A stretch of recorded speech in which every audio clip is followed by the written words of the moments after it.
Once again, welcome guys to the first panel of this year's Beyond Esports conference. As she said, my name is Borna, I'm the head of social media at Good Game, and we're going to be talking about LAN environments as a baseline for esports growth.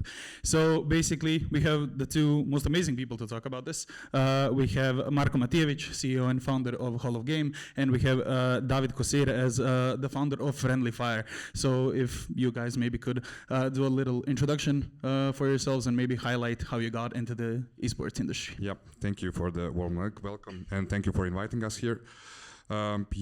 Basically I came from a totally different industry. Maybe I came from a gambling industry. My most recent role in the professional career. Before that, I had some experience with gaming. I have been a gamer my whole life, so it's not such a different field from where I were. Basically we saw an opportunity with Hall of Game during COVID season. I was back then operating for one local gambling operator here as a head of online operations.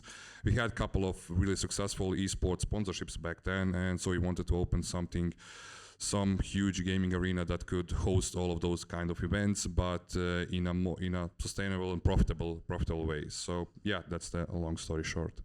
Okay, thank you. David, what about you? Of course, I was also a gamer my whole life, as everybody here, I guess. But I was always in love with gaming cafe concepts, I was in software development and I'm an engineer, but it was my passion my whole life. And like 10 years ago or so, I think that was my first, maybe 9 years ago, was my first gaming cafe that I opened. And since then, I'm kind of on my personal mission to create a McDonald's of gaming world. To create a space that's a franchise, that's everywhere, and that's universal and convenient and affordable and well known. And it's a journey. We are somewhere in early stages, but it's going pretty well. Yeah, okay. We're gonna talk about franchising a bit later, but I want to start with Marko. And when we talk about esports arenas and in COVID, especially, we're talking about physical people going to a physical place, unlike going to an online tournament. So what advantages do you foster for the community that's going to your esports arena? Yeah, basically people always have a misconception. I had a misconception when we opened that people don't have gaming equipment at home. That's completely opposite. Like 70% of our customers have gaming equipment at home, and they come in the arena for socializing. They mostly come in groups of 2, 3 and more people. So we put a lot of effort also in our marketing department to put an emphasis on the group packages. And basically, a lot of them also don't just play main esport titles. There is a huge variety of games that people play, especially those, I would say there's a new trend with those party games that people simply love to play in person, and that's just a whole different dimension of gameplay when you play in person with other people. So basically there is lots of stuff, and you need to follow lots of trends, but I think the time for people coming into physical venues is just coming, and especially since we had COVID and people are just it still didn't yet return to normal, but I believe we see really huge growth month over month, year over year. So I expect even bigger and better things to happen. Yeah. Okay. And about the franchising you spoke earlier about. Seeing as you have a lot of gaming cafes open all around the world now, what do you offer for the economy of the place that you're opening, and how do you basically choose where you're going to open your next location? Yeah, that's a good question. So, first of all, contributing to the economy of neighborhood where we are, it's pretty simple. It's a small business in the end, and you usually have an owner. Either it's a single unit owner or maybe it's somebody who owns multiple locations. We have many different cases, and it's a nice small business, having good returns, very similar economics to other small businesses locally. You have your employees, you pay rent, you have some computers you need to buy, and then you try to earn more money than you're spending, right? So it's pretty simple, and of course you have support from us, so that's important part. that was the first. And yeah, the sorry, what was the second part? Oh, how do you choose the next location where you're Yeah, gonna open? sorry, yeah. So, I mean, we are still not in a position where we can say, oh, okay, let's open 25 locations in Berlin or something. You know, it's still people all coming to us and like with an idea. Hey, I like Friendly Fire. No, maybe I can open in my country, my city, wherever I am. And then we, based on many factors and you know many things, we make a decision either to go with that group, company, person, whatever, or not to go. And it's for us, it boils down to, you know, what we can support right now. We are having a lot of openings recently, so we need to pick you know, ones that we think are the best ones for us, either maybe the easiest one to support or the best for the future growth and so on. So, but again, we have very, you know, interesting positioning where we have a lot of locations in the nearby, you know, region here, from Vienna, Austria to Bosnia and you know, Slovenia, Croatia and stuff. But we also have a location in Mexico, so it's completely another part of the world. But that was a strategic decision to try and go to Latin America because, well, I think it's a very important market and very big market for our concept, as it's economically similar to this region, but with much more people there. So its potential is much higher. Do you have like an end goal location that will fulfill your dreams? Like, what is the location that you want Friendly Fire to be in? Yeah, well, McDonald's is on. I'm not sure how much. I think 28,000 or something. No, I'm joking. I think Friendly Fire has a potential to have many thousands of locations. Realistically, it's a very neighborhood thing, and it's really you know, when we look at our economics and what we are doing, it's really a neighborhood thing. You know, so you can have them in small towns, you can have them in you have multiple of those locations in big cities. So I think the potential is huge. It's really, you know, down to who will be the first mover, you know, who will be the McDonald's, as I'm always saying. You know, so somebody is going to be first, and it's a race right now between, you know, Friendly Fire and many other brands that are competing in the space. Yeah. Yeah, but what about Hall of Game? Do you guys have any plans for expansion? Yeah, the concept of Hall of Game is a bit different, I would say, than from Friendly Fire. Yeah, definitely. Yeah, so it's from standpoint like of trying to build something like that, we spent almost 1 million euros to build Hall of Game. So it's a very expensive thing to do. So we cannot count that we'll have it on every corner of the earth.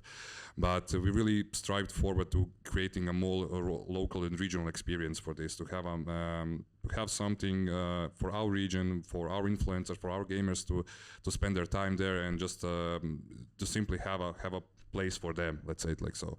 So basically our goal is to expand in the Balkan region in the next few years, and not so many locations, but in strategic points like in big cities, and that's it. We don't want to have 20, 50 locations, but like 3 to 5 locations in the next couple of years.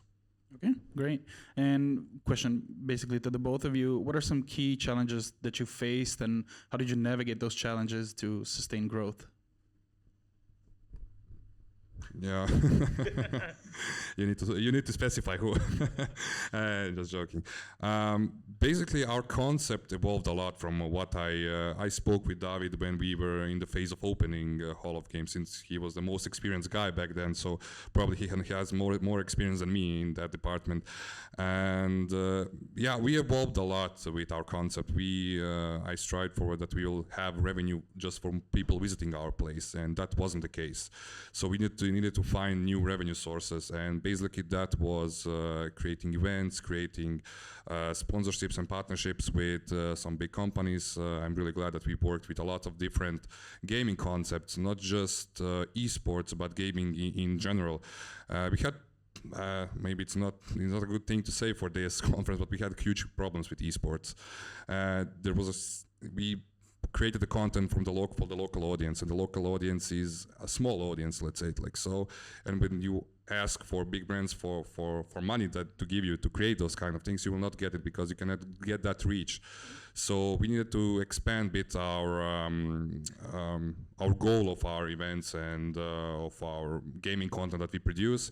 So we started creating more niche contents, especially like you had Good Game do with SET, for example.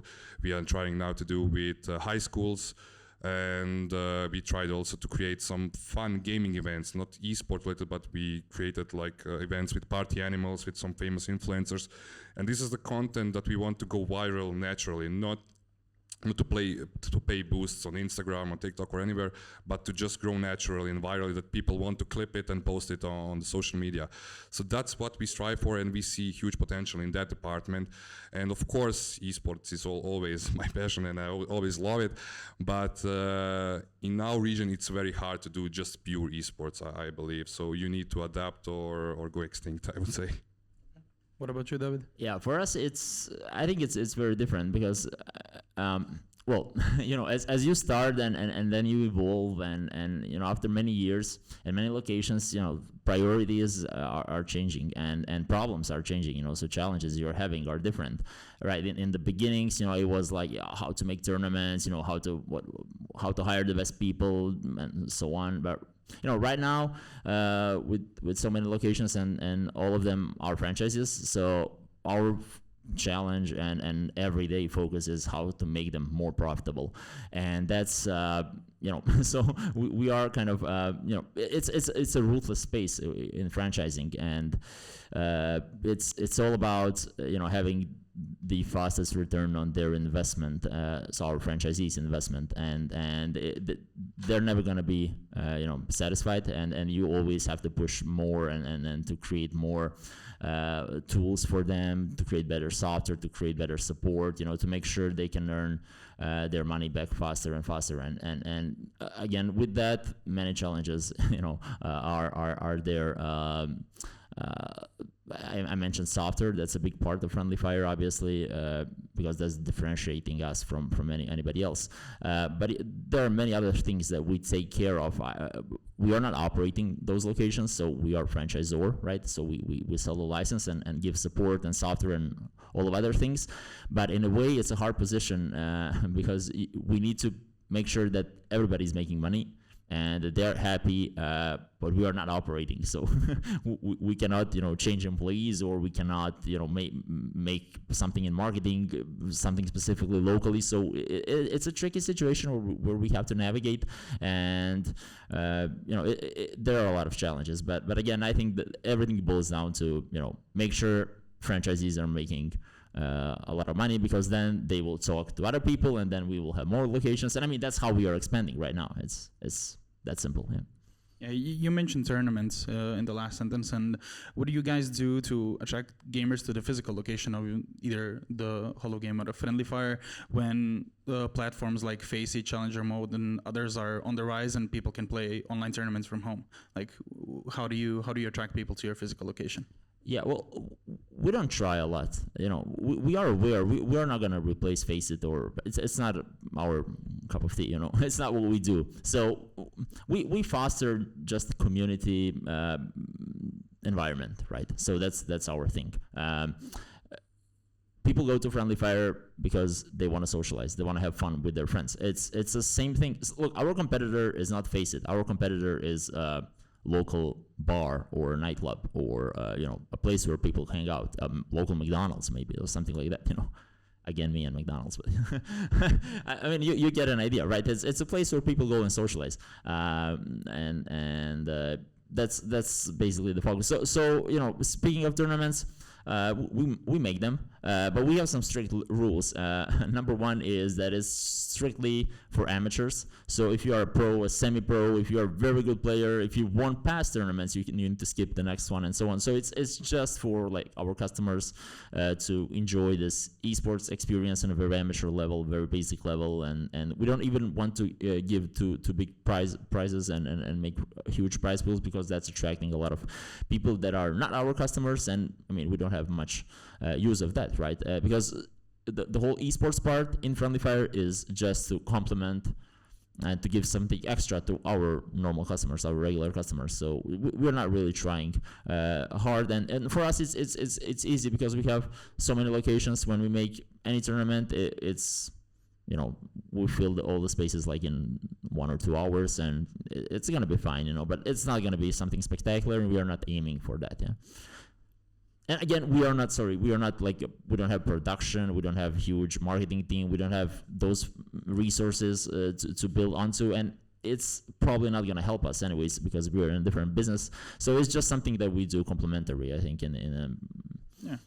What about you, Marko? I would say that you guys are a little bit different, especially when it comes to production and stuff like that. Yeah, we are a bit different than that. We utilize challenger mode and face it. Like I said, the problem of physical location, especially, it's a huge difference between operating one location and multiple locations, especially as a franchisee.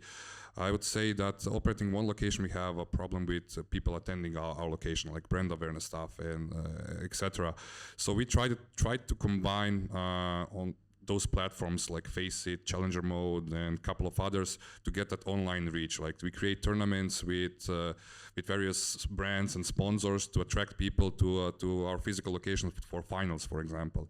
And that's a really great differentiator for us because we gather much larger audience online and just like pour them in our physical location for finals.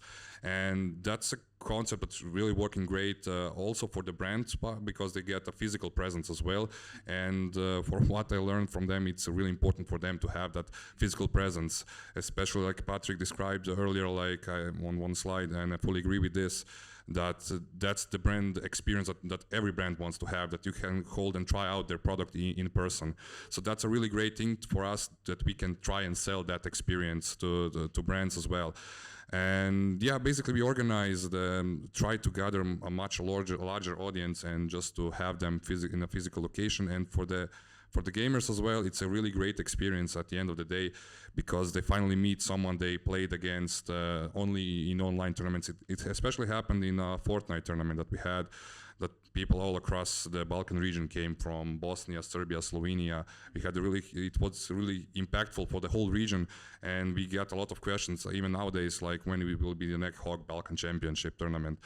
But from the other part, it's really hard to find like 10k euros now to pay them for awards when they can play any online tournament like FNCS or something like that for like 50k euros, something like that. It was a fun experience because one of those players won, I think it was 30k euros, like in one evening playing in Hall of Game while waiting for the finals for 7k total prize pool, and his cut was like 3k euros, something like that.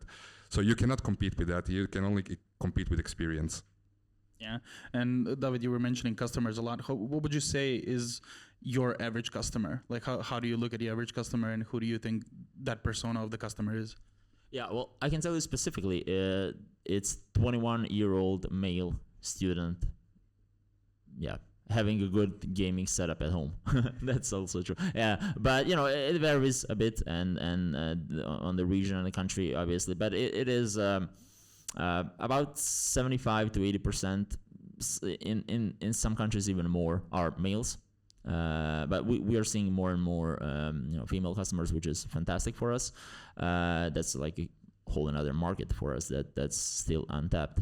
But yeah, it's something like that. I mean, I can go more specifically like into their habits and stuff. One thing that's very interesting is that our customers are more extrovert type.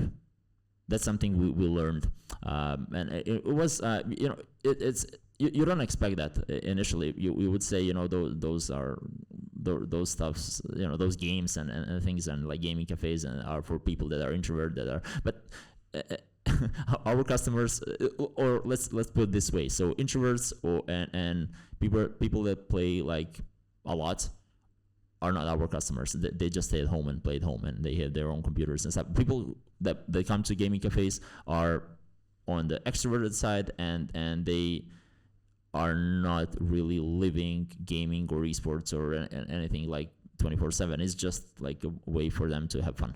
It's like casual customer, yeah, very, very casual. Yeah, would you say it's the same for you, or do you have like a different idea of a customer for Hall of Game? Yeah, I would say it's a bit different in our case. I think it has lot of things to do with type of marketing we did in the beginning. It was a lot influencer based, and what we learned that influencers really attract young kids especially. So it's mostly like high school, something like that, mid to late high school, and also college as well. But we also get a lot of customers, especially for kids' birthdays, birthday parties, and it's something that I never even imagined. Like open a gaming location to have kids coming running around, like. But it's a great revenue source. You need to do what you need to do to get the money. So we organize lots of kids' birthdays, birthday parties as well, and it has to do, I think, like I said, with influencers and type of influencers, because we did lots of influencer events, and what happens, it mostly attracts kids, like really young kids in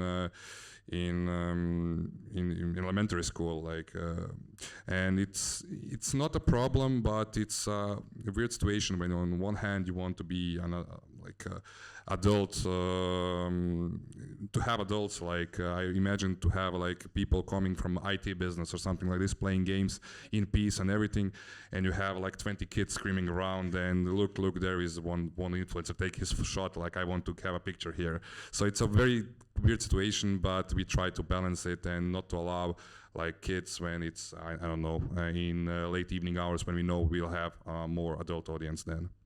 And how do you guys envision the future of LAN environments, especially for esports cafes and esports arenas? What is your vision of the future?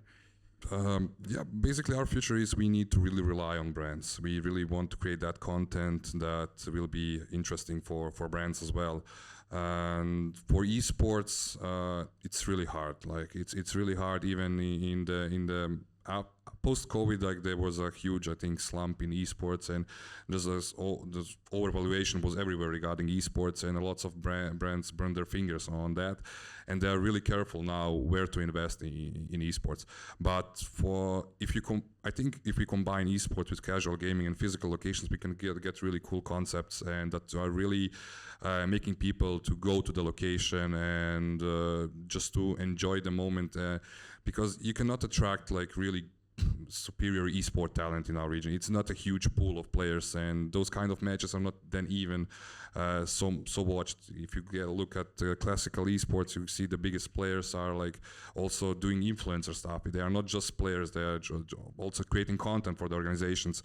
So I believe also we as location need to strive forward towards that we need to create viral content that will be a mixture of esports and casual gaming, I would say. What about Friendly Fire? I think that future is definitely positive.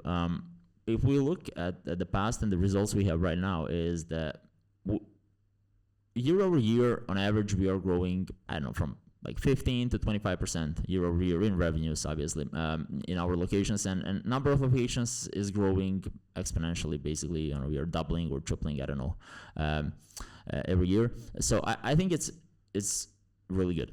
Obviously, I think we will have a lot of locations there, but not just Friendly Fire. I think the whole concept of gaming cafes is kind of resurrecting. It's we had gaming cafes 20 or so years ago, and it was because people didn't have good enough computers and internet to play at home, so they went to gaming cafes. But right now, what we are seeing is we are seeing Friendly Fire being successful, and also other competitors, but not for the same reasons.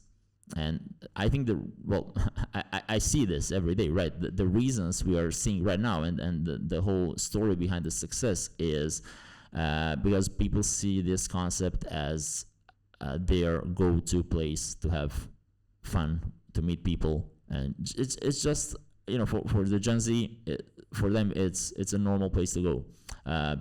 You can see how many normal cafe bars we have, or just like coffee places or whatever. It's just like around every corner. I don't think gaming will ever be that big, but we are heading to a direction. Well, at least there will be one or two gaming cafes in a neighborhood, and I think that's a very, very, very big potential.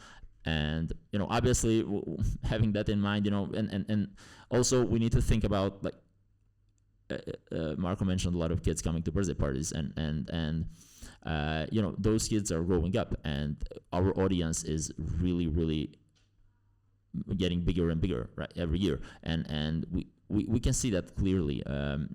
Just by the profile of average visitor, we can see how it's getting broader, how it's getting like we are reaching to more people from all over the society, like different occupations, interests, genders, whatever. So it is, I think it's really positive, and the future is really bright. I mean, both for Friendly Fire, but I think also for other local concepts, because of that shift in the mindset that people are willing to go to gaming cafes to socialize and just spend time, and it's a fun place for them to be, and that's a huge thing, And could we possibly get a sneak peek of your next location where it's opening up? Well, the next one is gonna open very soon in Virovitica in Croatia. Also, we are opening in Ljubljana, Zadar. There are a few more. One more in Sarajevo, one more in Zagreb later next year, one more in Split later this year. We are having also a couple of more in Mexico and some other countries, but I will not tell you everything. You need to follow me on LinkedIn. Yeah, what about some events in Hall of Game? Do you guys have anything big planned for the rest of the year? Yeah, I mean, autumn season is always filled with gaming events, so that's our goal. For the summer, we just have like some retainer stuff events that people just simply come and get some bonuses, bonus hours and stuff like this. Nothing too much, but for later this year, we really strive forward to introducing the new Cube concept, the school esport leagues. Really, he see amazing potential with this, because that's the audience that you don't need to pull by the hand, come and play, because they by themselves just want to play that. And we had really great feedback from this year, so we know what to improve. And from other parts from other things, we had a really great event with the Influencer Showdown, and we plan to continue with this, introduce some new titles. It's hard to predict what will be exactly, because we really want to follow the trends, what is currently popular, which game is ranking the first, because it's very changeable. It can change on a weekly basis, what is trending on Twitch, for example. So we want to see by late summer, we have already some concepts, but we want to see what will be trending, and then we create. We usually have like 2 to 3 months to execute something, because it's really the trends are shifting all the time, so you need to be on your toes. Okay, thank you so much, guys. Those were all of my questions, but we have a little bit of time for audience questions. So are there any questions from the audience? Oh, here we go.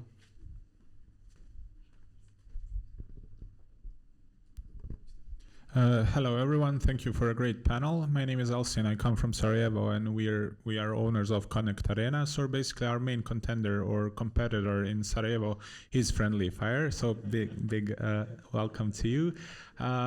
Considering the challenges, because we know basically ins and outs of owning a business such as an esports center, or maybe better say gaming cafe, because at a baseline you are a gaming cafe. Like your most every day-to-day job is to basically provide service of using a PC to a kid or a guy or a woman or anyone that wants to use it to play video games. But considering the challenge of everybody having a PC at home, at its base level, it's really hard to have a lot of people coming every day in and out. So what do you think is the best way moving forwards? I know you have already said, David, that opening more and more gaming cafes and all around the world. But considering especially culture, the impact that the culture has on how good a gaming center is doing. Let's say on East, you have so many gaming cafes, and in the past, when nobody had a PC, there were a lot of internet cafes. But in Sarajevo right now, there's only 2, like us and Friendly Fire. So obviously, there's not a big market, considering that 99% of the gaming cafes have closed. So moving forward, what do you think is the best way to actually resurrect it? I think it's a good word you used. How do you resurrect a concept that basically already died at its its baseline level. Do you think that esports could be something that brings it back? Because for us, honestly, the birthday parties is what did it. Because if you provide a space for kids to have fun, that's basically what it turned out to be. Not a place where everybody comes that doesn't have PC, because everybody has a PC home or PlayStation, let's say. But the social aspect of it, I think, is the key. So what do you think your view is of how to bring it back? Yeah, great. Sorry if I scared you with another location in Sarajevo, but it's gonna be it's gonna be on the eastern part. So it's okay. I don't think esports is a solution for gaming cafes to grow. What I think is, what we see is definitely the only way to go is to emphasize the social aspect. So gaming cafe has to have very good atmosphere, and it has to be welcoming, and people can walk in and find somebody to play with. And it's not easy. Obviously, you need to have a lot of things in place to make that work. So if you just, let me put it this way, if you just rent a space, put a bunch of computers inside and some cool LEDs and call it, esports center, it's not gonna work probably. And you said a lot of gaming cafes, or call them whatever you want, closed a lot. We still need to see one friendly fire close, and I think that the reason for that is because we are kind of different. We are not aiming for this, I would say, like conventional, flashy LEDs, good computers, and walk inside and do whatever you want. We are aiming for, the most important thing for us is to create a space where people can meet new friends and can hang out with their friends, and it's the core of what we are doing, and that's the only way to grow. Now, I can tell you also, let's say in Zagreb here we have 3 locations, and the 2 locations are very close to each other. I think like 10 minutes away or something, and they are taking 0 customers from each other. So what I'm trying to say is, it is a very neighborhood thing. And I know we are very close in Sarajevo, I think, but I'm not sure. I think you relocated, and we also did relocated. So it's, but I never visited. I'm sorry. I will next time. So what I want to say is, it's a very neighborhood thing. So I don't think the issue is like the market is too small or something like that. It's more of, you need to create. It's a new thing. It's kind of, not a new concept, but it's you need to create the market for yourself, right? So when you go somewhere, you need to create good. So when you create gaming cafes, you need to create a good atmosphere, so you attract enough customers, and they are feeling good, so they are inviting more people, and so on. And we are seeing this with Friendly Fire, and we are seeing this constantly. Although, as I mentioned earlier, it's kind of this concept is reborn from 20 or so years ago. And you mentioned you have a lot of Eastern European countries have a lot of gaming cafes, but not. It's not just in Eastern Europe. You have them in Asia a lot. You have them in the Middle East, and you don't have much of them on the West. But I think if you create, not just I think we prove that if you create a concept that's attracting enough people and that's providing them this social space in a good way, it can succeed. For example, the most profitable locations we have are in Vienna, in Austria. We have 0 competitors there. We started with 1, now we have 3 locations, and our franchisee is just growing and growing. He says that he can have maybe 15 or 20 in Vienna alone, and he's doing amazing work there. And before that, and before we opened the first one there, it was like a crazy move because it doesn't exist in that market. Nobody goes there. Why would it work, right? And then it was reasoning like, yeah, you have a lot of people from Balkans, so they will come. But that's also not the case, right? It works because it's a good concept, and people appreciate it, and they are willing to spend their money.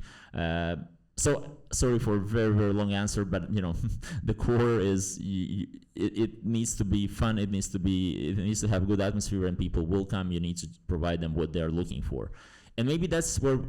Sorry again. Maybe that's where we are wrong. We are. or people in the industry are fighting to buy better computers, to put more LEDs, to make it more flashy, but that's not what people are looking for. Everybody can buy a computer at home or console. They're looking for having fun, and that's what you need to put an emphasis on.